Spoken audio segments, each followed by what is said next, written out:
Hi, amazing people. We have a very interesting episode here. It's one of those things I call lost tape because within the midst of the whole pandemic, it never came out as an episode on the podcast yet.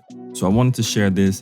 This is with one of my dear friends, Jessica D. Dickson, an amazing Enneagram coach who is one of the most gentle spirits and one of the most fiery souls that I know. And I'm just excited. So I met her last year during the pandemic. It's kind of crazy over IG. And it's really crazy how good of friends we've become and how supportive we are about the work that we're doing in the Enneagram space and anti-racism work. So here we go. Let's get it.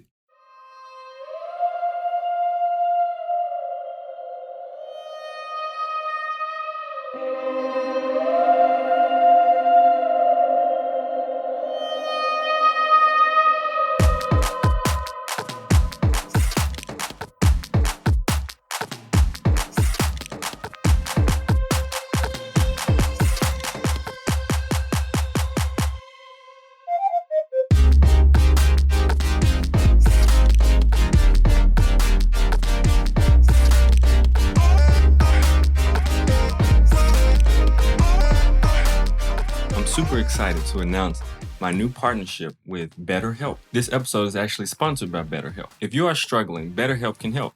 You'll receive 10% off the first month when you sign on using betterhelp.com/do-it. So I'm super excited about this partnership that me and BetterHelp have entered into, because in this point where everything that we're doing right now to connect with people is more virtual, it is so important. Mental health, I think that aligns perfectly with things that we're trying to do, things that I want to do, and anybody that I would refer or think that could be potentially beneficial to the audience. And I think BetterHelp is definitely one of them. BetterHelp is basically, it's online counseling or therapy. So you're able to actually get some counseling or therapy depending on what's going on, from licensed counselors and therapists around the country. And you get to be able to get some of that one-on-one mental checkup that you may need. And BetterHelp's able to help you. So just go to betterhelp.com/do-it and you'll get a 10% discount for your first month. Welcome to Do It for the Gram and Enneagram podcast with your host, certified Enneagram coach, Milton Stewart. Well, we do it for the Enneagram, not Instagram, even though we're on Instagram, but we make moves to improve our lives and those in our community. I'm super excited today because I have Jessica Dickson in the building. Can you introduce yourself? Jessica, please introduce yourself. Hey, everyone. Jessica Denise Dickson here. I am a type 8. I am an Enneagram coach. And in my work, I combine identity work and anti-bias work with the Enneagram to just help people create a future that is different than the one that we are in now. And I am so happy to be here. Yes, we're going to have a good time. This is my first time doing Instagram Live. I know Jessica's been doing Instagram Live for a while. And it's so interesting. I met Jessica, maybe 2 months ago? Yeah. Is that it? And we're super cool right now. We're super cool. I was scrolling through Instagram and I saw the Enneagram symbol and words with common cultural, living single, Martin type letters. And I was like, hold on, I think this gotta be a person of color. Let me check this out. And so, we're rare in this space. So when I said, okay, let me reach out to her and let's figure out some time to talk or to connect. And since we've connected, my goodness, I'm talking about the work and the connections that we've made. It's been brilliant. Yeah, so good. Brilliant. All right. So we'll jump in. I'm super excited to do this. It's interesting looking at myself on two screens. I know, right? All right. So being an 8 during this pandemic, and this right now we're just talking pandemic wise, how have you been? How have you managed? How has the 8ness or your instinct been positive and helped you? And how has it kind of been wearing you down some too? Love this question. So of course, as a type 8, my first thought is, well, I'm invincible. Of course, I'm not going to catch coronavirus. Why do we need to shut down? I'm not going to get sick anyway. It'll all be fine. It'll all be fine. So I think March 13th is when really everything in at least the city, I live in San Diego, shut down. But March 10th was my last day out. It's kind of through that week, everything just kept shutting down. And I'm I'm not going to get it. So do I really need to worry about it? So there was this, I'm not sure I actually need to worry. I don't know if I do. Maybe I do, maybe I don't. I'm not convinced yet. So I was not yet convinced at that time. And so my social instinct though kicks in and it's like, well, Jessica, if people could get sick, yep, stay your butt home. Stay home. And I'm a fitness instructor as well. I'm a woman of many talents. And as a fitness instructor, I just thought about, the people who come to my class and they come because they're getting over illness and they come to be empowered and they come to get stronger. And if there was a chance for me to actually harm them in any way, even if I was like, carrying this illness and I didn't know about it and pass it to them, I would be heartbroken. So for me, that's, it was like, okay, well, I'm not convinced and I don't need to be convinced to actually be able to support the people who I love in my life. So that there was like a definite push pull within me, but that helped me actually be okay with being stuck at home. Right. Because I know it's super hard for any type, because a lot of things come up for all of us during these periods and these times. Mm-hmm. But especially an 8, like a doer, a mover, a shaker, it's like, let's go do something. But it's like, I'm looking at these 4 walls though. Like, right. And, I lead social. So my life is out with the people. Like that right. Is like, every night, I work from home or I'd even go to a coffee shop and work. And then at night, I'm always out with the people, like always doing things. And so it really, those first weeks, like really messed with me. And I was living in a home situation that wasn't my favorite. My old roommate, she's a violin teacher. And, hearing violin lessons for 5 hours a day does a little something to you when you can't leave. It does a little something to you. And then here's the thing. I moved. Yeah. It was time for me to go and I moved. And I moved to a home in which my new roommate had coronavirus. Ooh, I remember that. Ooh. And so you can imagine then all of the, okay, I'm invincible, so I'm not going to get sick, but I could get sick now. I could. Like, there's real opportunity for me to actually be sick now. What am I going to do? So it was where I saw like this blind spot of self-preservation where I'm like, oh, this is not my strength. Like, I don't know how to take care of myself. Like, I don't have these thoughts. Like, it's not a natural thing for me to really think about how to keep myself safe and protect myself because I just assume everything's going to be fine. It's a very much in my blind spot, that self-pres. I tell my friends I don't have a self-pres bone in my body. Like I joke about that all the time. I'm like, I don't really know. But there was real it was a scary time because she was so sick. And it was like, wow, is there anything that I can actually do to support her and help her? I don't know. But there was also like this, like she's trying to not get me sick. I'm trying to not get, and it was just a whole thing. Just very, very strange time. I definitely agree. It's wild in this time, especially for you to have been in that situation, right? As your self-pres being low and being repressed, it's kind of like, wait, what am I supposed to do here? Because I'm self-pres dominant. So I'm telling you, like people will run into the store to get tissue and stuff. Ben had that. Ben had that. N95 mask. Sorry, y'all. I had that. Like, I'm like ready. I got like, I'm like a small corner store. That's what I'm like. I just got stuff everywhere. You can come shopping right now because I have stuff almost everywhere. So I had to really, my instinct kicked in like threefold when this happened. Like I was like, oh my goodness, it's about to happen. Something might go down. I need to make sure I have this. So I got all the essential stuff. I'm still using tissue and paper towels from like February. That's how much I bought. Like I'm good. I'm good. Like, I'm not a doomsday prepper by any means, but like, I'm super good when it comes to that. You knew what to do to get ready. You knew. Yeah. Like me, I'm like, thankfully I already bought toilet paper, mostly because I'm cheap. So I buy it in bulk. So I'm like, I'm good. Yep. And if you listen out there and if they ever want to support us, jet.com, I do buy from you. If you want me to sponsor, you can send it our way. Hey. But one thing, shifting the conversation just a little bit, talking about like, so all of these senseless murders of African Americans in America and all of this chaos in a lot of different ways, which a lot of it, to me, some of it's good chaos. I think a lot of things are coming more to the surface for more people, which is great because I feel like this is a time for change and for growth. So during this time, this has been a heavy weight on African Americans. Heavyweight. So how have you managed that? And like, how has your 8ness either helped or not helped in certain ways to manage just what's going on? Because it has both helped and not helped. so, Right. Yeah. so as an 8 who also has done crisis response for over a decade and who has done training and development, personal, professional, and diversity work, of course, I have all of these things going through my head.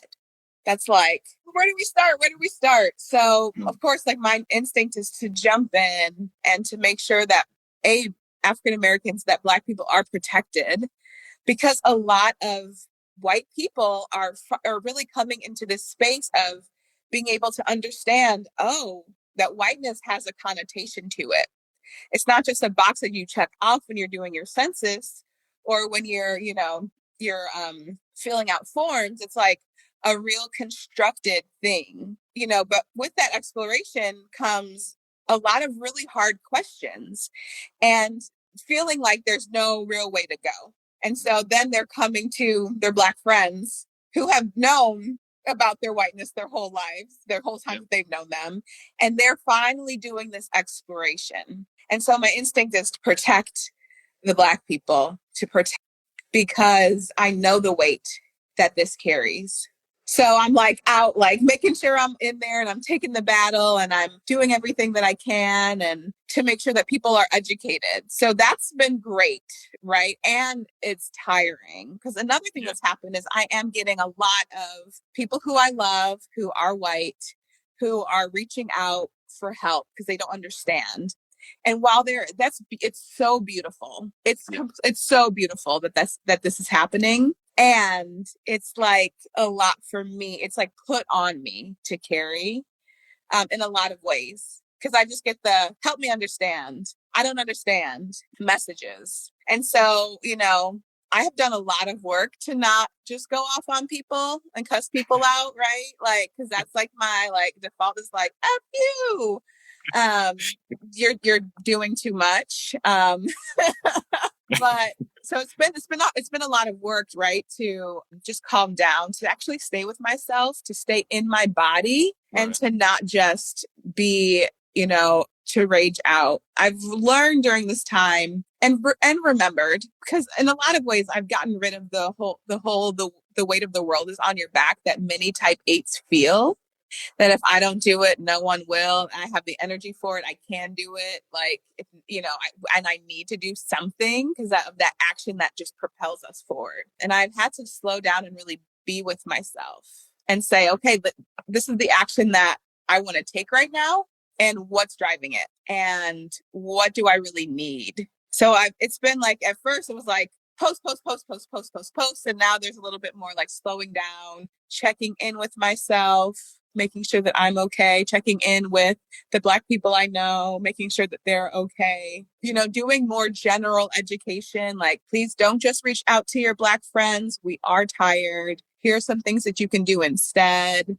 So that's been really good for me. And recognizing that, I don't have to deal with like everyone individually, and being social. It's like really helpful for me too, like talk to the people, talk to the masses, as opposed to the one-on-one, all of the intensity that comes from that. Right. Because it's a bit much for me. Mm-hmm. Ooh, thank you. That's rich. That was so rich. You hit the nail on the head when you talk about just being tired. Like you said, we've known this our whole lives. And when it happens and then all of these things happen, we already have this crazy amount of emotions happening already. And the way that I described it, I was overwhelmed and numb at the same time. Oh, and it was the weirdest way to be. It's like, absolutely. I'm numb, but I'm still overwhelmed. I don't know what to do with all of this.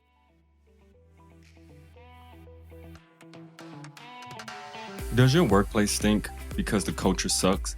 Are you tired of tolerating people and wish you could all work together cohesively? Does going to work give you instant anxiety? If you say yes to any one of these, you should probably quit your job. But Since you aren't going to quit your job, you should call Kaizen Careers. At Kaizen Careers, we are all about improving personal and workplace performance. We use a unique tool called the Enneagram. The Enneagram helps individuals and organizations become more self-aware. That self-awareness lends into helping organizations with communication, leadership, and conflict management, ultimately turning self-awareness into self-mastery and creating healthy workplace performance so you can improve your services and bottom line. You can reach Kaizen Careers at kaizencareers.com or 901-334-1644.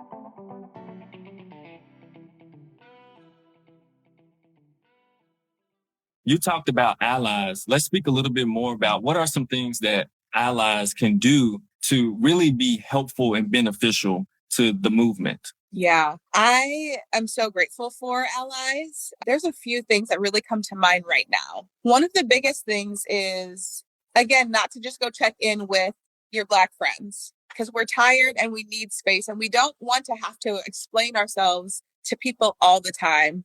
You know, that even that just that question can be very, very draining. So what can an ally do instead? You know, an ally can actually share with other white people who are just starting their journeys some resources. Allies can step in when there's something brewing in a social media post and actually speak up. And allies can continue to do their work to unravel themselves from the anti-Blackness that is pervasive within the systems that we function in, at least within America. But, you know, there's protests, they're worldwide.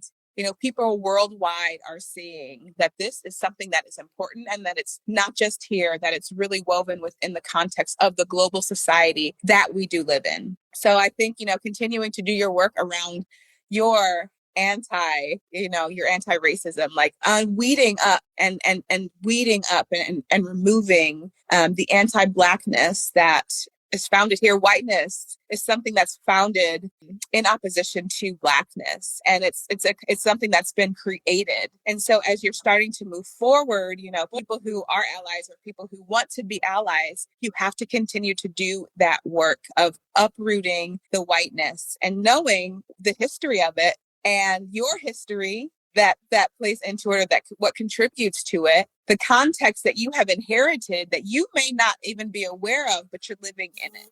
I think that's super important because it trickles to all these different areas of our life that we don't even realize. Yeah. But we have to start waking up, like you said, and doing our research and going, okay, so this is going on. And for me, in this time, I don't know, do you see the same thing? This is the first time in my whole life, Black existence, where I've seen so many people awake to it now. Yeah. This is for you. It gives me a lot of hope. But how is that for you? Oh my gosh, I am so hopeful. I'm so hopeful. Honestly, I love it. Like in that, you know, and white people who are listening, who are watching, I want you to know that just because we're drained does not mean that we are not excited. We are actually elated about this. I am so hopeful. And one of the things that I like to tell people is that you have to actually know and you have to realize that this is a lifelong journey. It's a lifelong journey for you. This is not something that will blow over in a month, in a year, in 3 years. I love this skin that I'm in. I love it. It's soft, it's luscious, it shines, it's beautiful, you know, it's soft. There's just so many things that I love about my skin. And I will have this skin until I die. That's how I know it's a lifelong journey for you. So I'm hopeful, and I just want people to slow down so you can really be with what is. Because one of the things that I do know in this work is that it's not just learning, it's nervous system body work that you're actually doing. When we talk about white fragility, it's like that you are having a reaction instead of a response. So you want to learn, how do I get to the point where I'm actually responding from a place of being integrated in my body, knowing my feelings, and then being able to reason with what to do next, as opposed to just feeling the body being like, oh, I got to act. No, you don't. No, you don't. Right. Oh, I'm just upset. Okay. Well, why? You know, what Yeah. is the thing that you this anti-bias work, because when you're doing both of the work, you get to look at these things that you've never noticed before about yourself. And then when you start to look at them, you get to see the impact. And the impact is the important thing to get right now. The impact of all of the decisions that you've made that were based in your privilege, of the ways that has ostracized you or created separation from other people. It's not easy work. It's not pretty work, but it's nervous system work, and it's work that will change a future. It's work that will create a new future for the generations that are being birthed right now. So it's just really important to slow down and to be with yourself and to not just act. I don't even remember what the question is. I said a lot just now. No, but that was great. I was like, keep going. I was like, keep going, keep going. Like that was good. It was around how no, it was actually around hope. And it was like, you know, do you feel the same hope that I know that I feel? Because this is the first time I felt like this, right? Yeah, it's beautiful. It's beautiful. And there's still people that we're bringing along. We got to just get them here so we can bring them along. One thing I also want to say to allies, going back to that question that I don't think I said it. If I did, I'll repeat myself because it's too good. There's a lot of people who are centering the conversation on Black people aren't bad. Mm-hmm. When the conversation is not necessarily about whether Black people are good or bad, but the fullness of humanity that gets to be expressed by Black people, by people of color. Right. And the ways that Black people are not seen as fully human has to do with the biases that white people hold. And so focusing so much on, understanding Black people, understanding people of color, understanding their plight, it's great education. There are great books for that. There's a lot of really great information. There's great YouTube videos. There's great lectures. There's great people on Instagram to follow, or Facebook, or wherever you do your social media. Really great resources. And until you do the work of looking at how your stuff impacts that experience, it's not going to do much to move the needle. And that's what we need to really move forward. So I just want to swing back to the allies and say thank you, and make sure that you're majoring in the things that matter. Mm-hmm. I want to just add one more portion. I want you to talk about this because we mentioned this a while ago. We're not going to talk about the exact event, but another good friend on here from the Enneagram space with Zara _ on here as well. Hey. And we talk about the same thing. Mm-hmm. We were talking about when it comes to doing inner work and outer work, when it comes to inner work and action as well. Can you speak to that some? Because I know we were a little lit up about that a little while ago. Woo! So can you speak up to that just a little bit? Don't drop any names, please, but just speak up. Oh, I know. I have many names to drop, and I'm not going to drop any of them. But I will say that it is, if just doing your inner work were enough, the world that we lived in would not actually look the way that it does. That there actually has to be intentionality in doing this work that leads to action. And if it does not lead to changed behavior, then you might not actually be doing the work. You might not even be doing the work, period, if it's not leading you to action. Inner work is a step. It's a step. And it's not the full picture of what needs to happen by any means. I did a whole rant about this on my Facebook Live the other day after this whole thing happened. And I was just like, no. I was a little bit fiery, but it's like you're saying this and it's undermining the work that people really need to do. The, anti-racist work, it is an intentional process that leads to different actions. And inner work, where you're able to do work around your type and you're able to let go of some of your type structure, great. Super happy about that because it's really beautiful. I know that there's real consequences that are positive when people do their inner work. It's amazing. And it's not the end. It's not the end. One thing that I said this in an interview, or I was talking to someone the other day, if unconscious, if your unconscious bias does not turn into consciousness and does not turn into then action, you've missed it all. You have to let that happen. And it's not going to happen just by doing your inner work. Mm-hmm. It's going to happen with a choice that you make. And you have to make that choice day after day after day. Like I said, lifelong. We're in it together. I got this skin the rest of my life, and you have the rest of your life to do this work. So let it move you and let it take you to what is your, in type 9 language, what is your decisive right action to take? Like, what is that? That's where we all, as the beautiful 9, like opens up, the Enneagram system, like let's all get into what our right action is. I love that. That inner and outer work and action, it's crucial. I'm gonna leave it there because you did a beautiful job of explaining it, because we can go on for days on that topic.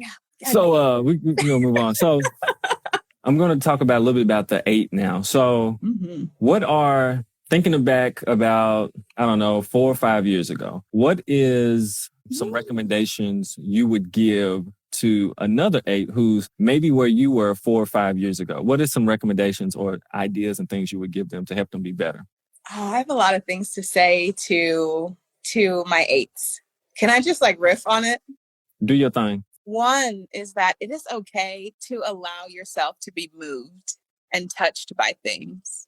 We have this protective strategy, and it's kept us alive. It has been really supportive in so many ways. But allow yourself to be moved and to be touched by people, by the ways that they want to love you. It opens up a whole new world. And I know it doesn't feel like it. Sometimes it feels like death, but it's just your ego. It's literally just your ego. And your ego will live to see another day, even if you let go of that. Don't mistake transparency and vulnerability. 8s often conflate. Oh, I'm being transparent. I'm this deep. Well, what do you mean I'm avoiding vulnerability? A lot of people don't resonate with 8 because they're like, well, I see everything else, but I don't avoid vulnerability. I talked about this deep trauma. You heard me talk about it. What you're missing, and the difference between transparency is that sharing, that beautiful sharing that 8s can do. Vulnerability is allowing yourself to show how you're impacted by something. That thing that in your body that says, oh shit. I thought I wouldn't swear, and I'm so sorry. I knew it was coming. Yeah, I know. That says, oh no. I have to shut down. No one can see this part of me. 8s, we have big, juicy, tender, sweet hearts under all of this protection. And I know that because I know it for me, and I've seen it in other 8s. And it's okay that people know that it's there. Just because you get in touch with your heart does not mean that you don't have the ability to protect yourself. You can have it all.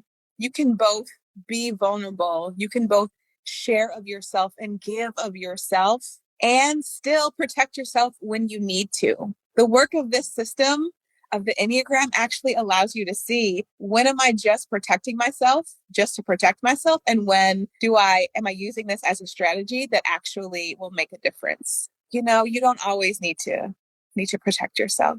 Another tip for my 8 lovey-dovey's is to not equate vulnerability with weakness.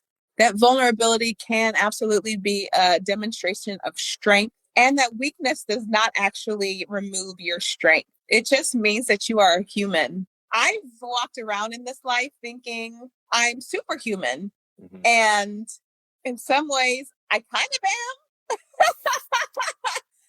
And in reality, I also have this beautiful humanity that it's amazing when people actually get to see the fullness of me. I don't actually have to always lead with my strength, and neither do you.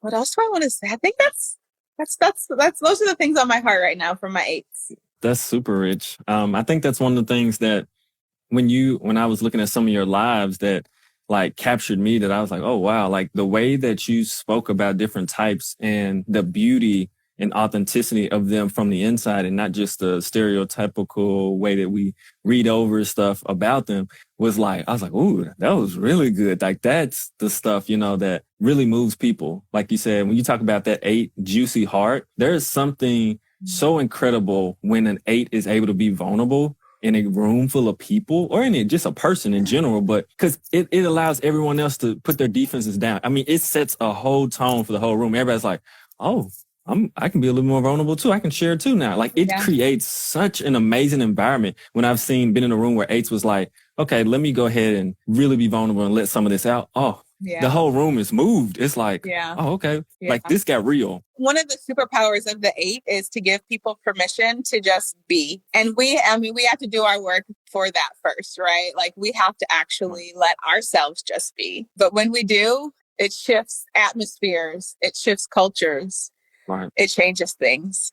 And thank you so much for that feedback. I love these types. Like I love, because we're not just a type in theory, we're a type in action and in practice. And, this Enneagram system is not just something to learn about and theorize about, it's something to apply. And when you see people who are living in these types, sometimes the predictability of it just touches my heart. I'm like, you're so on brand with your type, and it's the cutest thing I've ever seen in my life. And I just want everyone to know, like, there's people who are afraid of finding their type, or they don't necessarily resonate with the system because they probably have been mistyped by friends or by tests, or, for a lot of different ways, a lot of different reasons. But honestly, like when you're able to just like know your type and do work around it, and you're able to see like, oh, I was just, this part of my type was just showing up, and I can now decide what I want to do with it. And anyway, so I just have so much love for each one of the types and the people who embody the types and everything that's possible when we do our work around our type. That reminds me of something when I work with my mentees, especially because I know their Enneagram type, instinct and everything, like left and right. But to see them, and especially in youth, when I can see, like you said, the pattern just coming out or doing something, I was like, that is a struggle. And we're going to work through it. Like, I got you. We're going to work through it.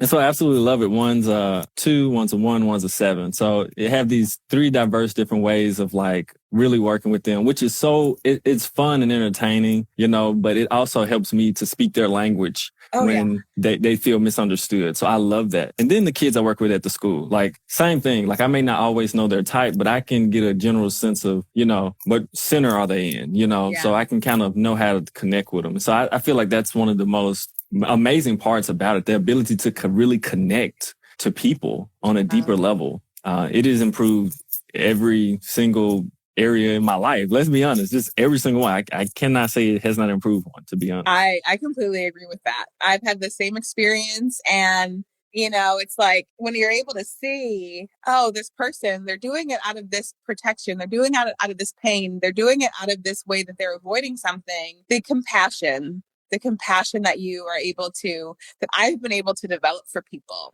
Because, as an 8, my default is like, power up. Like, what are we? No. But, doing this work has allowed me to say like, oh, wow, like you really are struggling with the fact that you aren't going to be loved if this thing doesn't happen for you, if this thing is not true. So the core beliefs that we have around our type are not just things that we believe about our type or about ourselves. They're actually things that we believe that everyone else believes about us. Like for the 7, like if I'm not like positive, like it comes out in such interesting places. Yeah. When someone's like if I don't catch myself, like, how's it going? Oh, it's great. It's good. Things we know. I'm doing well. Right. No, actually, I've been overwhelmed and numb lately because the world is on fire. So, literally, in some. I had to catch myself because it's a quick draw response. It's like, oh, let me tell them I'm okay, so they know I'm okay, and hopefully they're okay. Right. And so, when we see like, oh, they don't expect that from me, they actually want my realness. I mean, some won't. To be clear. Oh yeah. Some won't want you to be your fully expressed, integrated self. Yep. And it's okay to know that and to then respond accordingly, and to go to the people who are for your full expression, your full humanity, because those people exist as well. Yeah, oh my goodness. All right. So that was super rich. And there's so many things for those watching, there's so many things I definitely want to do with the podcast 100%. There's so many things on YouTube I want to do.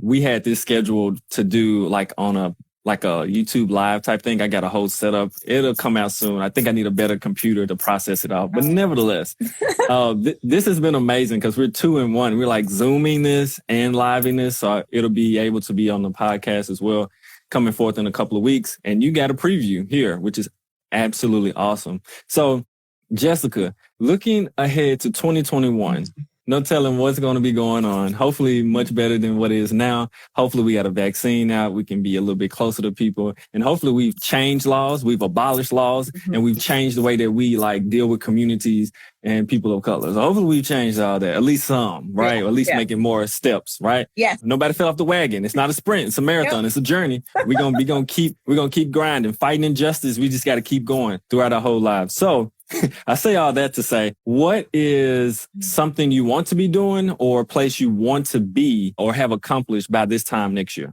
By this time next year, I will have put my first cohort of my anti-bias Enneagram program for white people through. So check it out. I'm super excited to be launching that soon. So that cohort will have gone through, and I will be probably in the process of launching another one because, like I said, and you have reiterated, it's a lifelong thing. So super excited about that, to give people the opportunity, because all of this is an opportunity for each of us to do their work and the action that comes along with it. And so this program is about finding your way, finding what's yours to do. So super excited that will have happened. And I just believe that we will be in a world where there's actually more compassion. If just our inner work got us where we needed to be, we would be in a different place. And I think now that people are taking on this work in a major way, we actually will see a different future. There will be much more progress, that there will be not just laws changed, but hearts changed and minds changed, and that we will see, more human flourishing, more flourishing of Black people and people of color. And then there will be more room and more space for us at different tables, not because we are just a token, but because we actually have a lot of really amazing things to offer and have been overlooked simply because of our skin color and the perception of what that means for other people. So I just believe that we'll be in a different world, and we'll have still work that will continue. But that's the future that I am not just visioning, but creating. And we all right now get to decide what future that we're going to create. And hopefully that is the future that everyone who's watching, who will listen to the podcast, will create as well. Awesome. So I'm going to go ahead and wrap it up. The last few things, don't forget to subscribe. Where could they find you? Oh my gosh, you can find me on the Instas at Jessica D. Dickson Coaching. You can find me on Facebook at Jessica D. Dickson Coaching. You can email me at hello@jessicaddickson.com. And remember, it's a CK, not an X, because, someone along the way has just misspelled that and everyone's gone along with it. Awesome. So make sure you subscribe there. She puts really good posts out, very articulate about what's going on right now, what has been going on, and the infusion of the Enneagram. It's a perfect place to do that. And make sure also you subscribe to the podcast and YouTube for Do It for the Gram podcast. That helps a ton. And also for those who want to support the podcast, I do have a Patreon page, patreon.com/Do It for the Gram. Do you have a Patreon page? Not yet. We're going to work on that. Okay. But that is how you support us content creators and coaches out here. And that helps sustain us, especially in like crazy times like this. And helps us to really do the work that we're doing and create better content and connect with you more. So that helps out a lot. So patreon.com/Do It for the Gram podcast. If you're able to support, absolutely great. And the last thing, if you are an 8 and you feel that it's a moment where vulnerability may want to show up and probably should show up, but you're leaning towards doing aggression, I need you to take a deep breath, step back, make the good choice for you, and do it for the gram, the Enneagram, of course, and make a good choice. I'll see you guys next time. Thank you so much for being here. Peace. Do It for the Gram podcast editing and mixing is done by Saw and Sign. Information will be in the show notes.